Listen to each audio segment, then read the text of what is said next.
Hey everyone! Today, on this lovely December 23rd, 2025, we're diving into something seriously delicious and surprisingly simple. We're making Kutsinta. Now, if you haven't heard of it, get ready to have your world rocked. Kutsinta is a fantastic little steamed rice cake from the Philippines. Think of it as a chewy, slightly sticky, wonderfully sweet treat that's just begging to be your new go-to snack. It has this gorgeous brownish-orange color and a texture that's part bouncy, part melt in your mouth. It looks and tastes like it took hours, but it doesn't. It's a total crowd pleaser, perfect for a cozy afternoon merienda. Because it's fun, it's fast, and the payoff is huge.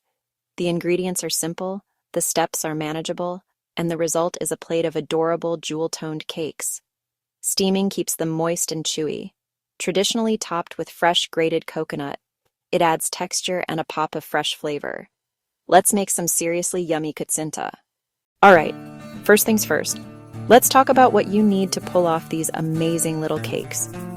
It's all about getting your mise en place. Get your stuff together before you start. You'll need 1 cup rice flour, 1 cup brown sugar, muscovado if you can find it, 2 tablespoons annatto water, soak seeds, or mix 1 teaspoon annatto powder with warm water. Easy peasy. 1 teaspoon lye water, lihia. Don't be scared of the name. It makes kutsinta chewy and bouncy.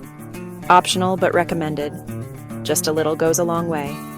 1 1/4 cups water and 1 teaspoon baking powder. Freshly grated coconut for topping.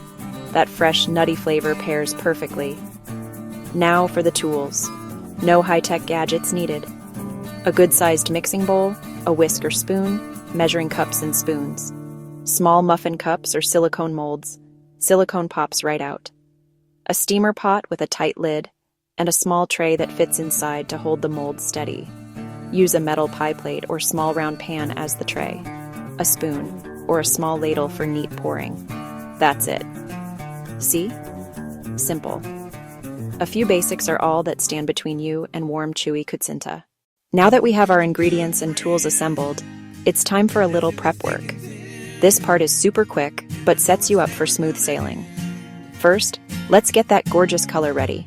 Soak annatto seeds in 2 tablespoons warm water for about 10 minutes.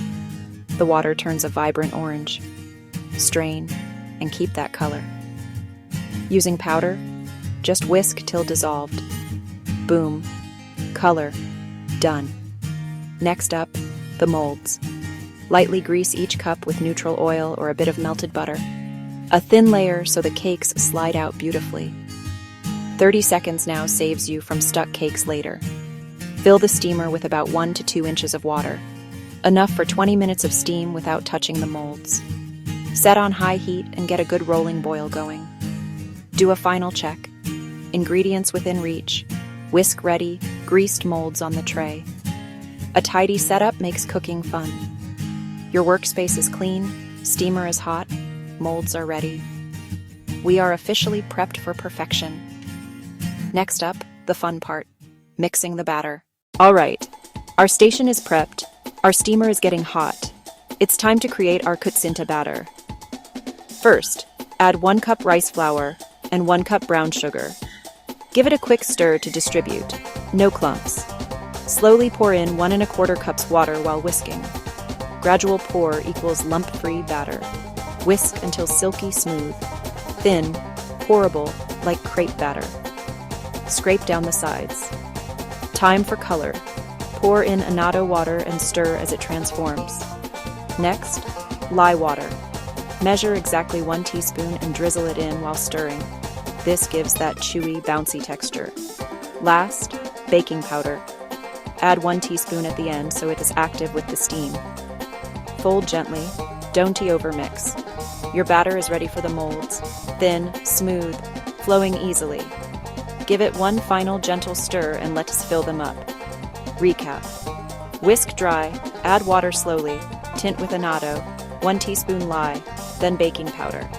Smooth and ready. Steamers rolling. Perfect timing for pouring and steaming. Let's fill those molds. Use a spoon or ladle and pour carefully. Only 3/4 full. They puff as they steam, so leave room to grow. Avoid a Kutsinta overflow. Tap the tray to release bubbles for smooth, even tops. Carefully open the steamer. Steam is hot. And set the tray flat on the rack. Wrap the lid with a clean towel to catch condensation, then seal tightly. Steam on high for 12 to 15 minutes. Resist the urge to peak. It drops the steam and messes with texture. After 12 minutes, check doneness with a toothpick. If it comes out clean, they're done. Tops should be firm with a slight bounce. If wet batter remains, cover and steam 2 to 3 minutes more. Turn off heat and let them rest a couple of minutes in the steamer before removing. You did it. You've steamed your Kutsinta to perfection. Let them cool in the molds for 5 to 10 minutes so they firm up and don't break. Gently loosen the edges, then flip onto a plate. They should slide right out, shiny and beautiful.